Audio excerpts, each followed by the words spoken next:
বন্ধু বান্ধৱীসকল আজি হৈ যোৱা এডিআৰই পৰীক্ষাৰ মেমৰি বেছ কেইটামান কুৱেশ্যন আপোনালোকক আগবঢ়াই দিছোঁ। এইটো হ'ল ছেকেণ্ড পাৰ্ট।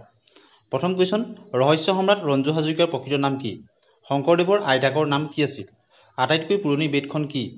অলকানন্দা গীতৰ গীতিকাৰ কোন? ৰংবং তেৰাঙে ৰচনা কৰা কিতাপখন কি আছিল? বাঁহেৰে সজা বাদ্যবিধৰ নাম লিখা। ৰাজ্যসভাৰ অধ্যক্ষ কোন? ৰাষ্ট্ৰপতিক শপত বাক্য কোনে পাঠ কৰোৱায়? প্ৰশ্নসমূহ দিছোঁ, পৰৱৰ্তী সময়ত আমি ইয়াৰ উত্তৰসমূহ ডিছকাছ কৰি দিম আপোনালোকৰ কাৰণে। মেমৰি বেছ কুৱেশ্যন কিছু সংগৃহীত। নুমলীগড় তেল শোধনাগাৰ কোন জিলাত অৱস্থিত? টোকোলাই চাহ গৱেষণা কেন্দ্ৰ ক'ত আছে? নীতি আয়োগৰ অধ্যক্ষ কোন? নয়নমণি শইকীয়া কি খেলৰ সৈতে জড়িত? দীপা কৰ্মকাৰ কি খেলৰ সৈতে জড়িত? আহোমৰ শেষ ৰাজধানী কি?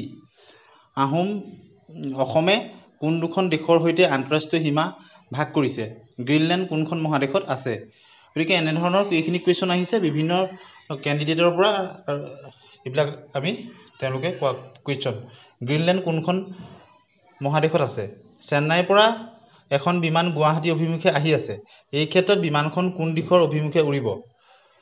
ৰূপৰ ৰাসায়নিক সংকেত কি? জালিয়ানাবাগ ক'ত আছে? এণ্ডিছ পৰ্বত ক'ত আছে? বিষুৱ ৰেখা মকৰক্ৰান্তি আৰু কৰ্কটক্ৰান্তি পাৰ হৈ যায় কোন ঠাইৰ মাজেৰে? শান্তশিষ্ট হৃষ্টপুষ্ট মহাদুষ্টৰ ৰচক কোন? গতিকে আপোনালোকে কুৱেশ্যনসমূহ লিখি ল'ব, পৰৱৰ্তী গ্ৰেড 3 পৰীক্ষাৰ কাৰণে বা গ্ৰেড 4ৰ কাৰণে আপোনালোকৰ সুবিধা হ'ব। 1 জানুৱাৰী 2024 সাপেক্ষে ভাৰতৰ উপৰাষ্ট্ৰপতি কোন?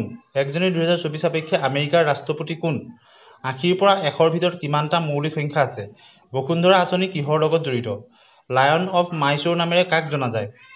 ৱাটাৰলু যুদ্ধত জড়িত ব্যক্তিজন? সাগৰৰ তলিত ভূমিকম্পৰ ফলত সৃষ্টি হোৱা। গতিকে এনেধৰণৰ কুৱেশ্যনবিলাক আহিছে। গতিকে আমি এই সংগৃহীত কুৱেশ্যনসমূহ কেনেধৰণৰ কুৱেশ্যন আহিছিলে আপোনালোকৰ সুবিধা হোৱাকৈ দিছোঁ। পৰৱৰ্তী সময়ত ইয়াৰ উত্তৰসমূহ আমি ডিছকাছ কৰি দিম।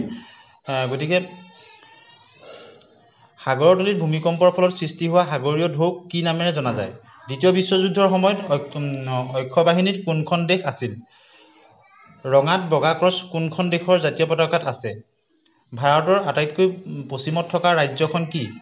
আন্তৰ্জাতিক উৎসৱ কুল্লু দছেৰা ক'ত অনুষ্ঠিত? গতিকে আজি অহা পৰীক্ষাৰ মেমৰি বেছ কিছু কুৱেশ্যন আপোনালোকৰ কাৰণে আগবঢ়াই দিলোঁ। পৰৱৰ্তী সময়ত আৰু কিছু কুৱেশ্যন আপোনালোকলৈ দিবলৈ চেষ্টা কৰিম। এইটো হ'ল আমাৰ ছেকেণ্ড পাৰ্ট। পৰৱৰ্তী সময়ত ইয়াৰ উত্তৰসমূহ আমি সংগ্ৰহ কৰি দিম। গতিকে আমাৰ চেনেলৰ লগত আপোনালোকে সংযুক্ত হৈ থাকিব। আৰু আপোনালোকেও যদি ইয়াৰ উপৰিও কিছু কুৱেশ্যন মনত আপোনালোকৰ আহে কমেণ্ট ছেকশ্যনত লিখিব। পৰৱৰ্তী ভিডিঅ'ত আমি সংযোজন কৰি দিবলৈ চেষ্টা কৰিম। যদি প্ৰথমবাৰৰ কাৰণে চেনেলটো ছাবস্ক্ৰাইব কৰি দিব, ভাল পালে লাইক আৰু শ্বেয়াৰ কৰি দিব। আজিলৈ আহোঁ, ধন্যবাদ।